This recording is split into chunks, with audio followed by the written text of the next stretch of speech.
Quiero compartir con ustedes una temática que probablemente no sea un tema tan recurrente de pronto dentro de las iglesias, pero sin duda que es un tema que es abordable a la luz de la palabra del Señor y no tengo duda de que ha de reportar también una bendición para todos aquellos que presten atención a lo que el Señor quiere hablar en esta hora.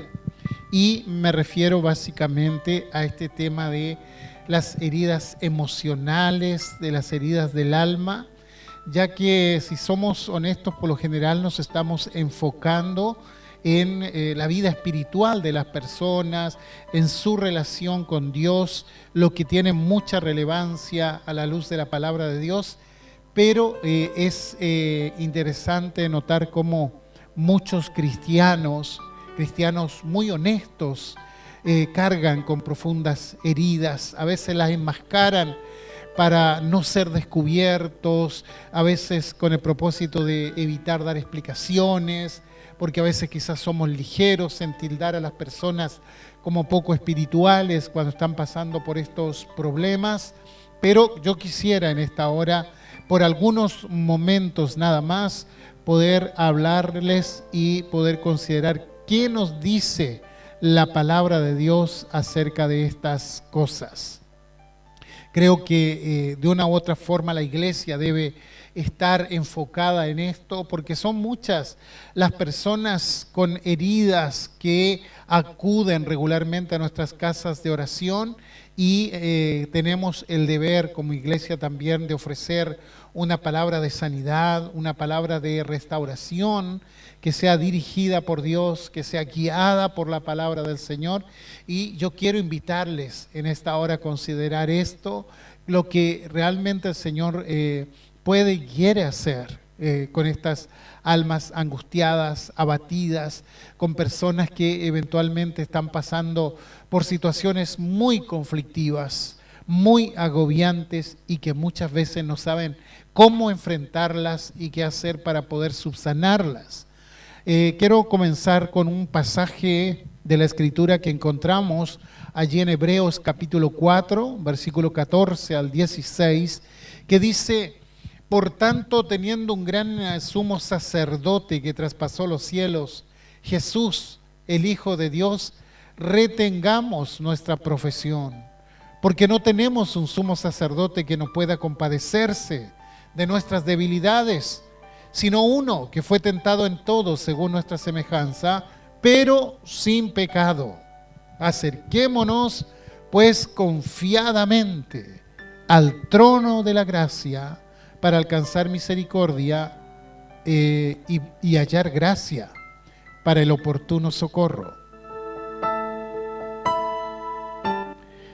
Doy vuelta a la hoja y busco en Hebreos capítulo 5, versículo 7, que dice: y Cristo en los días de su carne, ofreciendo ruegos y súplicas con gran clamor y lágrimas al que le podía librar de la muerte, fue oído a causa de su temor reverente, y aunque era hijo, por lo que padeció aprendió la obediencia, y habiendo sido perfeccionado, vino a ser autor de eterna salvación para todos los que le obedecen. Bendita la palabra del Señor. El verso 15 del capítulo 4, quiero destacar esa declaración que aparece allí, me parece muy interesante. Dice: porque no tenemos un sumo sacerdote que no pueda compadecerse de nuestras debilidades. Si enfocamos esta misma declaración desde un punto de vista positivo, podríamos decir: sí tenemos un sumo sacerdote. Sí tenemos un sumo sacerdote que se compadece de nuestras debilidades. La palabra que acá se traduce como debilidades es un término relacionado con los sacrificios en el tiempo antiguo, lo que oficiaban los sacerdotes para remediar alguna mancha física, algún defecto. Hablamos de alguna imperfección, a veces había ciertas deformidades en los animalitos que eran llevados al sacrificio. O en el caso, ¿no es cierto?, de la familia sacerdotal, si algún varón, algún integrante de la familia tenía algún defecto, a pesar de que pertenecía a esa familia, quedaba impedido para ejercer el sacerdocio. No calificaba para el sacerdocio, es decir, por el hecho de tener esa deformidad, esa condición, quedaba impedido de presentarse ante la santidad de Dios. Allí en Levíticos 21:16 dice: y Jehová habló a Moisés diciendo, habla a Aarón y dile, ninguno de tus descendientes por sus generaciones que tenga algún defecto se acercará para ofrecer el pan de su Dios. De igual forma, los animales que eran traídos para el holocausto también tenían que ser sin manchas, perfectos. El libro de Levíticos es redundante en señalar que un animal con defecto no podía ser ofrecido a Dios. Es decir, tanto la ofrenda como aquel que traía la ofrenda tenían que estar libres de estos defectos, de estas debilidades. Y cuando avanzamos al Nuevo Testamento, también nos encontramos con el uso figurativo de esta palabra debilidad. La palabra griega que se usa para debilidad es la palabra astenos, que quiere decir básicamente sin fuerza, que no tiene fuerza, que carece de vigor. Y no se refiere solo a la fuerza física, se refiere a debilidades en el ámbito mental, moral, emocional. Y por cierto que este pasaje nos invita a mirarnos con entera honestidad para poder notar aquellas debilidades que tantas veces se manifiestan en nosotros. Ahora, las debilidades en sí mismas no constituyen un pecado, sin embargo socavan, minan nuestra capacidad de resistir, como que nos predisponen, nos inclinan al pecado. De los libros del Nuevo Testamento, el libro de Hebreos es lo que más se asemeja al libro sacerdotal de Levítico, que encontramos allí en el Antiguo Testamento. En el fondo, el autor de la carta a los Hebreos está diciendo que todo el sistema sacrificial, todo holocausto que se presentaba, se cumple en la persona de Jesucristo, quien no solo es nuestro sumo sacerdote, el que ofrece el sacrificio, sino también Él es el sacrificio. Ahora ese cumplimiento en Cristo se aplica también a nuestras propias debilidades. El sacerdote del Antiguo Testamento tenía debilidades porque compartía la suerte de toda la humanidad. Cuando ejecutaba un sacrificio estaba haciéndolo por sí mismo también, se estaba incluyendo para encubrir también todas sus imperfecciones, pero también presentando una ofrenda a favor de su pueblo.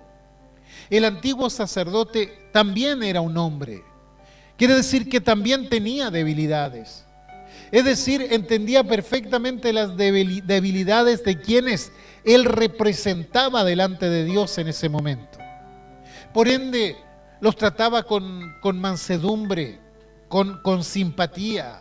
Ejecutaba su oficio con comprensión porque él mismo entendía que estaba sujeto a debilidades semejantes a las de los demás que lo predisponían a la tentación y al pecado.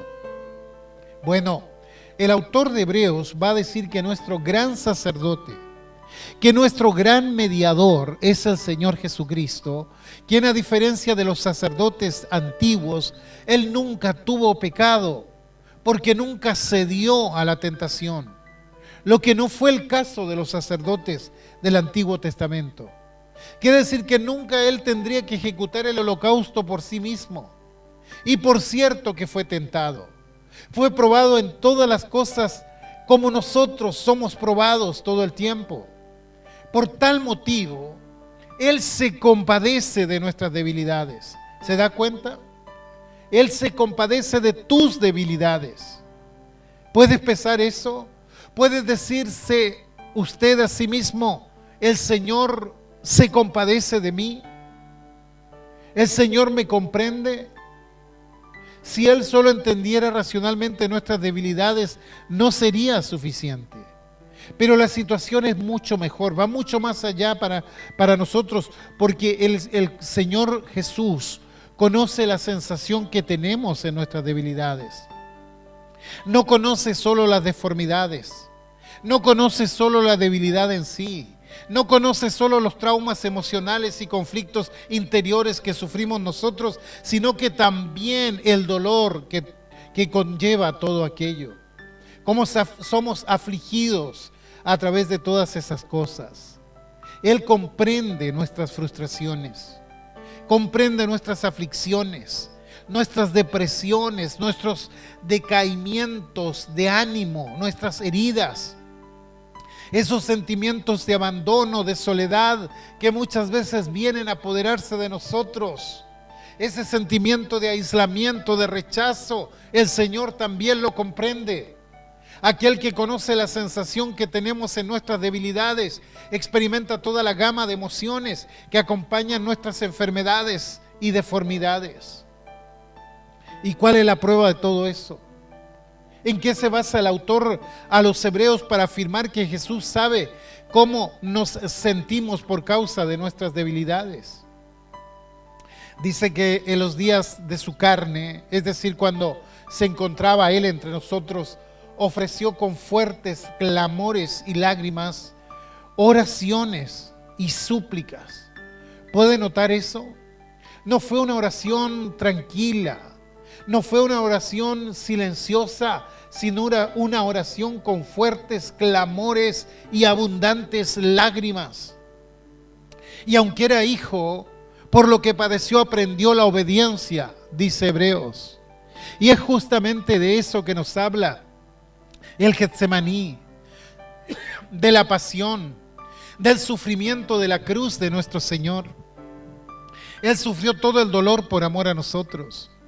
El Señor sabe lo que es llorar con muchas lágrimas. Él sabe lo que es clamar a Dios en llanto, porque Él mismo luchó con emociones que casi lo despedazaron. Él conoce eso. Él ya pasó por eso y puede sentir lo que sentimos nosotros.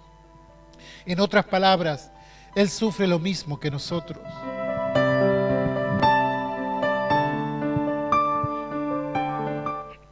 De todas las palabras que describe la encarnación de Dios, la mejor de ellas es Emmanuel, que quiere decir Dios con nosotros. ¿Puede notar eso? Dios está en eso con nosotros. Y mejor aún, habiendo pasado por las mismas cosas, Él sabe entrar en el problema y sentirlo del mismo modo que lo sentimos nosotros. Es por eso por lo que podemos aproximarnos con osadía, podemos llegar cerca de Dios con toda confianza, llegar delante de nuestro Padre Celestial, que comprende nuestros sentimientos y que nos llama para que le hablemos acerca de ellos. Por eso podemos aproximarnos al trono de su gracia con toda confianza, sabiendo que encontraremos gracia y misericordia delante de Él en los momentos de dificultad. Podemos llegar a Él cuando necesitamos de perdón, cuando sentimos el peso de la culpa de nuestros pecados, así también cuando nos sintamos atormentados, agobiados, torturados por el reconocimiento de nuestras debilidades.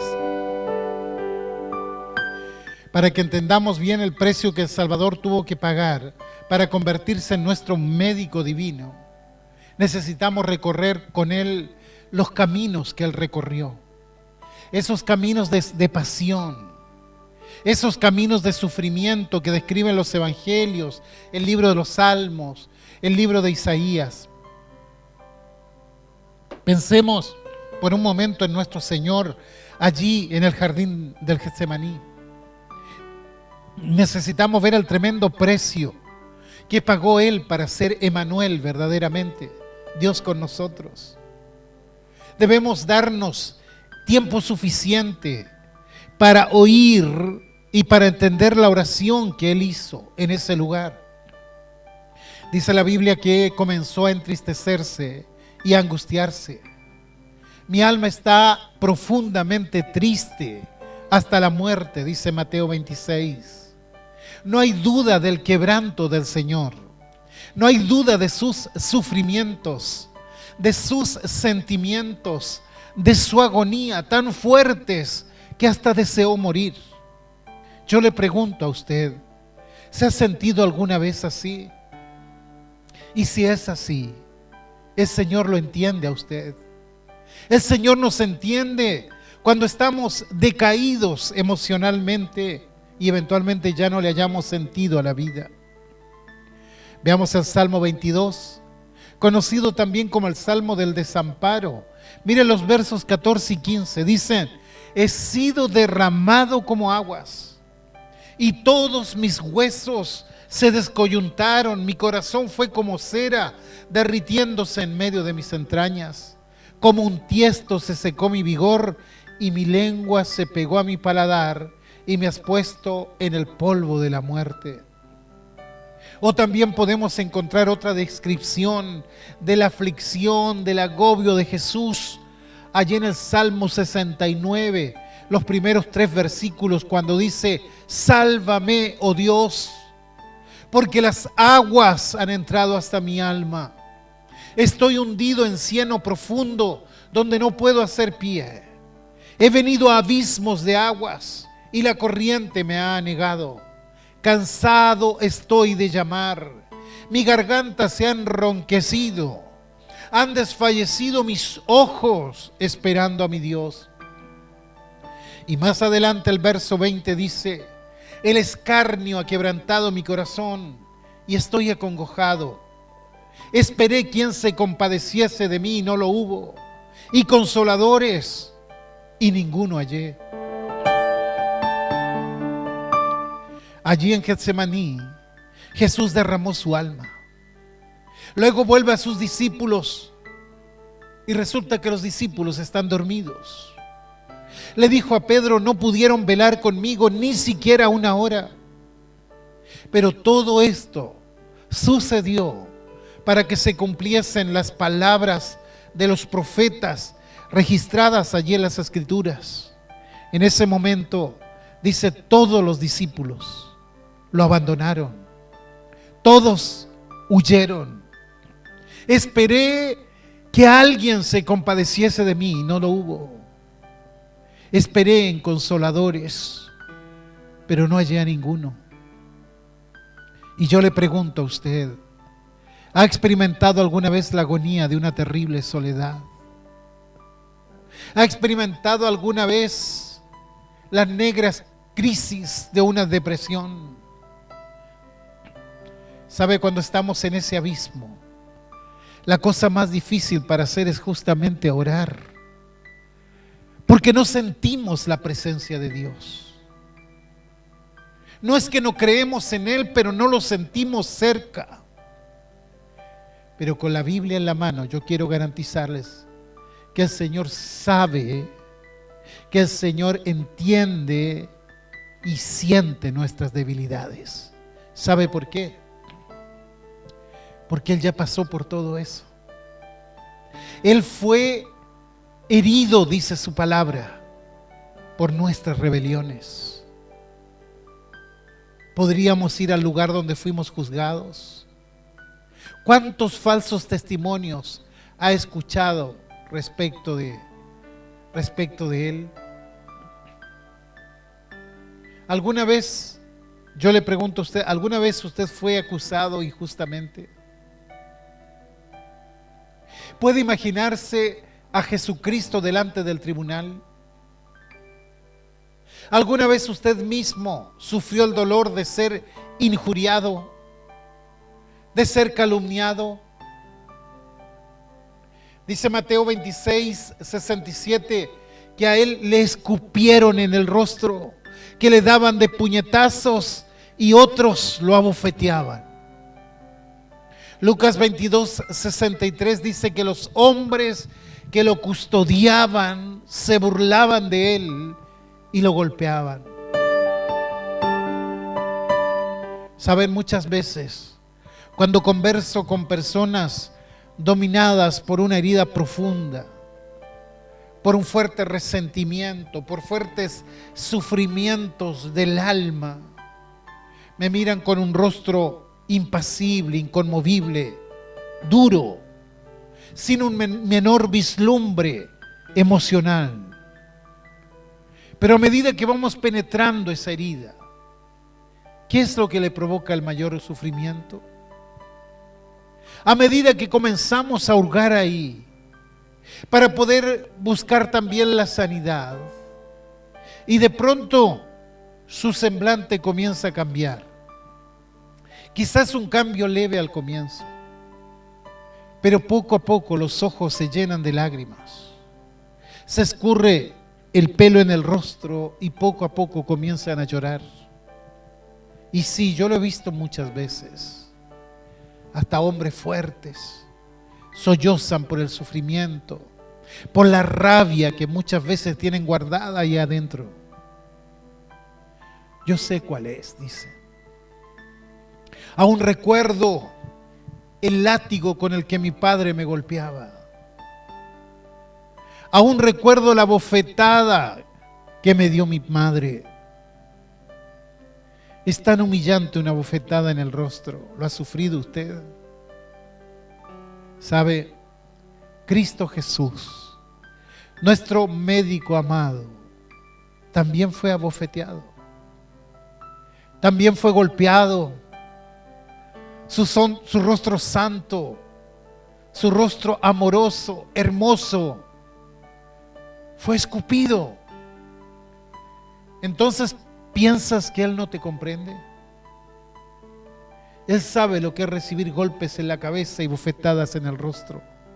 Él conoce las sensaciones que tenemos, que brotan en nosotros por causa de ese tipo de transgresión, por esas agresiones. Él siente, experimenta los problemas que nos afectan y nos quiere curar. Sí, Él quiere curar nuestras heridas. Él quiere que sepamos que Él no está enojado con nosotros por causa de esas cosas que sentimos. Que Él nos comprende. Y nos comprende muy bien. ¿Le parece si avanzamos un poco más? Vamos con nuestro Señor a la propia cruz. Se burlaban de Él. Meneaban la cabeza mientras decían: sálvate a ti mismo si eres hijo de Dios. Tantas cosas que dejan en la memoria las humillaciones, sufrimientos de la adolescencia. Quizá haya algún joven escuchando a esta hora.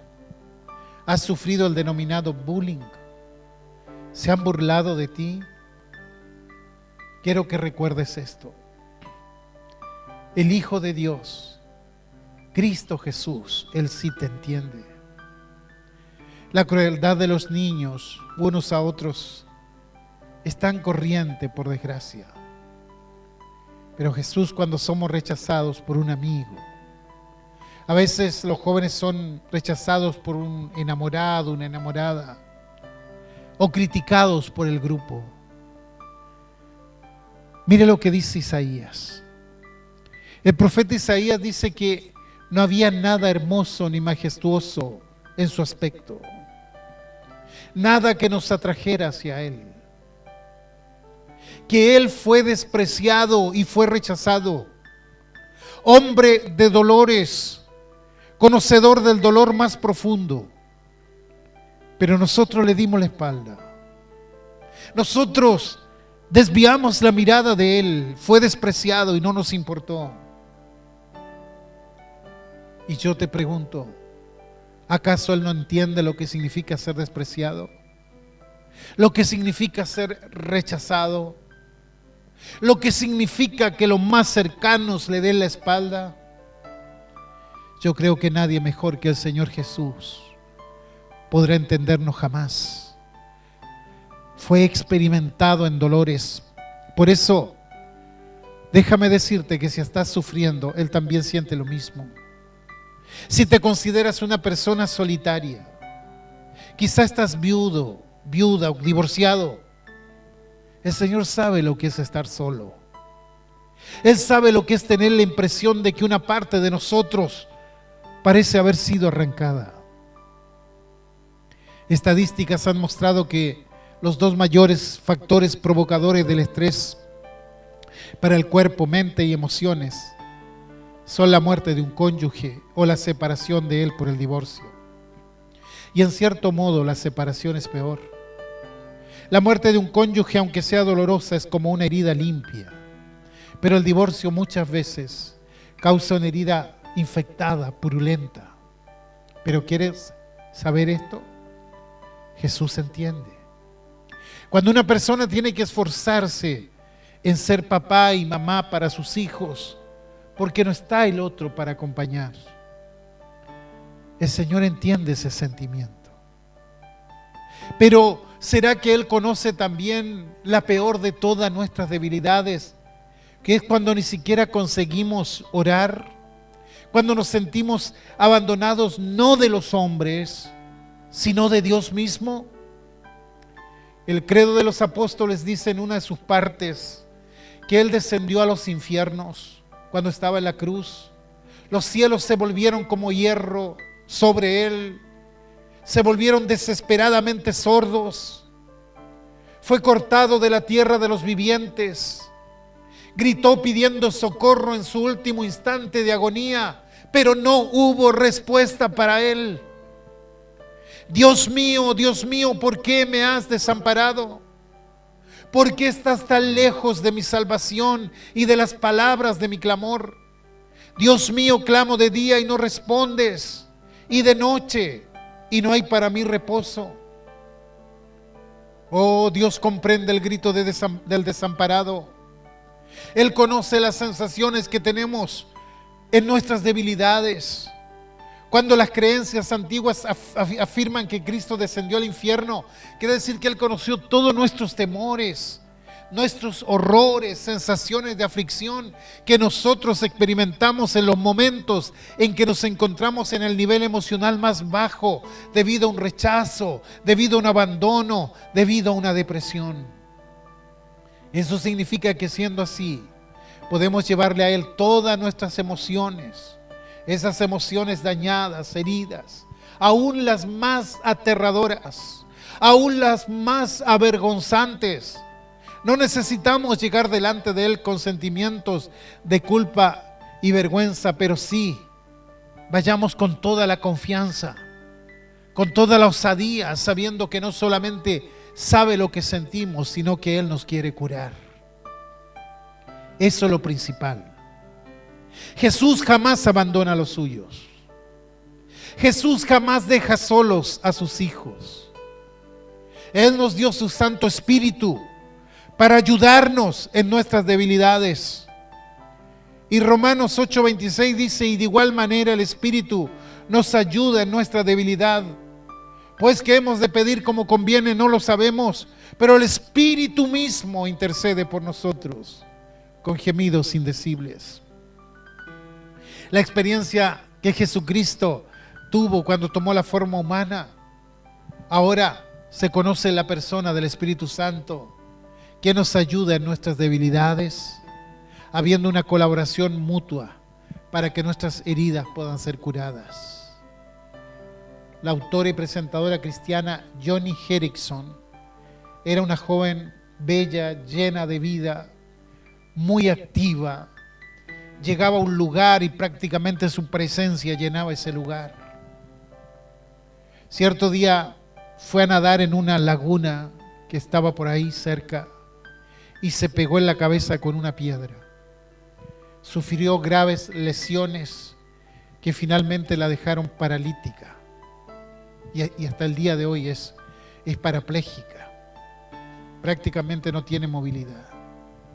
Y ella pinta cuadros y toma el pincel con los dientes, con la boca. Pero ella, su testimonio cristiano recorrió el mundo, porque a través de sus libros, a través de una película que se hizo sobre su vida, Joni comprendió toda la expresión de dependencia cuando cierto día, desesperada, le pidió a una amiga que le diera algunas pastillas para quitarse la vida. La amiga se rehusó. Entonces ella pensó ni siquiera puedo quitarme la vida. Ni siquiera puedo matarme. Al principio la vida fue un infierno para ella. Su espíritu era abatido por dolores, odio, amargura, heridas. Aunque no sentía dolores físicos, tenía sensaciones como punzadas en los nervios que le recorrían todo el cuerpo. Eso le duró 3 años. Entonces cierto día tuvo inicio en su vida una transformación radical que hizo de ella una cristiana radiante, una cristiana hermosa. Cindy, su mejor amiga, estaba al lado de su cama intentando desesperadamente consolarla, pero en un momento ella dijo algo que solo podía haber sido inspirado por el Espíritu Santo. Le dijo: Johnny, Jesús sabe lo que estás sintiendo.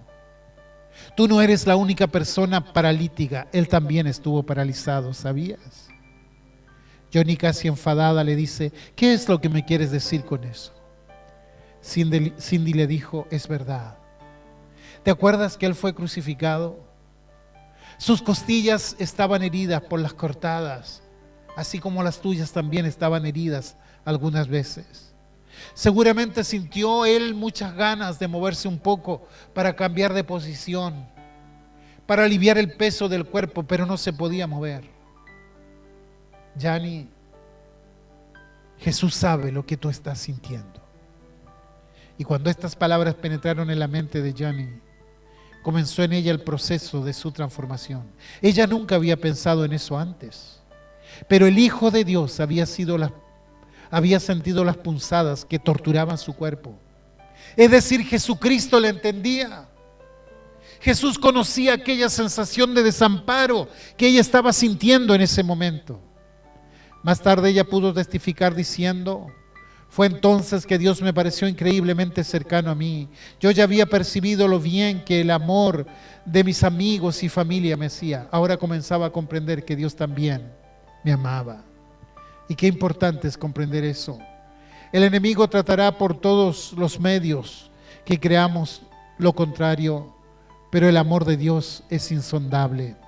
Muchas veces agradecemos a Dios por el hecho de que Jesús haya llevado sobre sí nuestros pecados en la cruz, pero también necesitamos recordar otra cosa: en su plena identificación con nuestra condición humana. Principalmente cuando se encontraba en la cruz, Él llevó sobre sí todos nuestros sentimientos y cargó nuestras sensaciones de debilidad para que no tengamos que cargar eso nosotros solos. Jesús anduvo en el valle de la soledad y lo tuvo que transitar completamente solo. Nadie podía reemplazarlo. Y me parece que nosotros muchas veces tenemos que enfrentar las pruebas en soledad. Nadie podrá soportarlas por nosotros, pero sabes, pensándolo bien, no las pasamos solos, porque el Señor nunca deja de estar con nosotros. Definitivamente, nunca estamos solos, porque no tenemos un sumo sacerdote que no pueda compadecerse de nuestras debilidades, sino uno que fue tentado en todo según nuestra semejanza, pero sin pecado. Y esa es la certeza que nos proporciona las bases para tener esperanza y para ser curados. El saber que Dios no solamente sabe todo de nosotros y nos ama, sino que también comprende plenamente lo que pasamos. Este es un factor altamente sanador para curar nuestras heridas emocionales, nuestros traumas. Te invito a que comiences a confiar en Jesucristo ahora mismo. No sigas hundiéndote en el lodo. Extiende tu mano hacia Él y Él tomará tu mano y te pondrá sobre una peña firme. Que este sea el día en que comienzas tu verdadero proceso de sanidad del alma, de sanidad emocional. Que el Señor te bendiga.